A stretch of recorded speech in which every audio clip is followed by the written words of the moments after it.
Okay, so for the muscle groups I would use for these high-load multi-joint exercises are going to be 6 main muscles. The first 3 we're going to look at are your glute muscles. So you have underneath, you have your glute medius that runs this direction, and then underneath the glute medius you have the glute minimus. So it's glute medius is on top, and then your glute maximus is a muscle that runs along this way. So those are the 3 glute muscles that really help in hip extension during these exercises.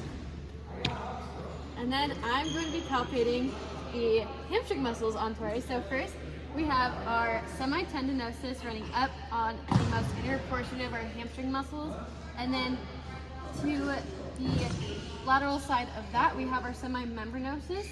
And then we have a much bigger muscle for our hamstring.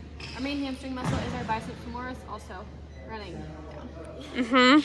I'm going to be demonstrating 2 high-load multi-joint exercises. The first is going to be sumo goblet squats, and the second is going to be alternating reverse lunges. Both of these exercises will target our posterior chain muscles, such as our gluteus maximus, gluteus medius, gluteus minimus, our semimembranosus, semitendinosus, and our biceps femoris. And then in our sumo goblet squat specifically, we're going to be using our external hip rotators to prevent our knees from internally rotating during the squat. So first I will demonstrate the sumo goblet squat, and for both of these exercises we will perform them for 3 sets of 10. So first we're just going to pick up our weight, spread our legs a little bit further than hip width distance apart, and we're just going to squat down and come back up. We'll do that again. But again, we'll do this for 3 sets of 10. And then for our alternating reverse lunges, we're just going to start with, you can start either way, left or right, foot backwards first. I'm going to start with left. I go down, come back up, switch legs, and then continue this process for 3 sets of 10. Okay, so I'm also going to be demonstrating 2 exercises that work on multi-joint full range of motion. So for that, we're going to start with a deadlift. So this is really works with hip flexion as well as hip extension when you come back up. So we're going to do these weighted. So we're going to do 3 sets of 10.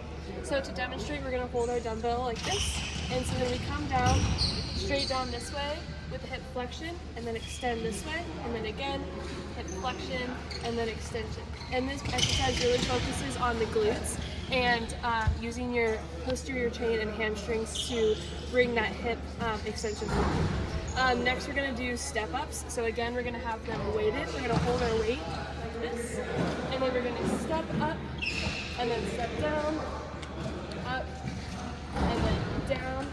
And this also works on the posterior chain and glutes, as well as the hamstrings, and then you eccentrically contract as you come back down. And so you flex the hip on the step up, and then when you come down, you extend the hip to bring your foot back and step that way. So you're going to do 3 sets of 10 on each side for those. I'm going to show 2 exercises for light load, single joint, full range of motion. First, and this will mainly target the posterior chain and hip extensors. First exercise is hip extension kickbacks, which will be done both on the right and left leg. I'm just going to show for the right, so you'll be in tambo position and take your leg into extension and back to tambo position. This can be done with or without resistant bands, and this is for 5 sets of 12. Next, we're going to do glute bridges, which we use a weight. And we lay on the floor and to your hips and do hip extension and back down, and then you can hold for 30 seconds. And those are some of the muscles. Okay, so I'm going to be demonstrating one other exercise for a low load single joint movement at the hip joint. So I'm going to be doing single leg RDLs. So you want to have, we'll do left foot planted first. You'll have a weight in your right hand. You don't want to have the weight too heavy because these will burn the next day. So you're going to have weight in right hand. You're going to plant your left foot, and you're basically going to go down and touch the weight to the floor.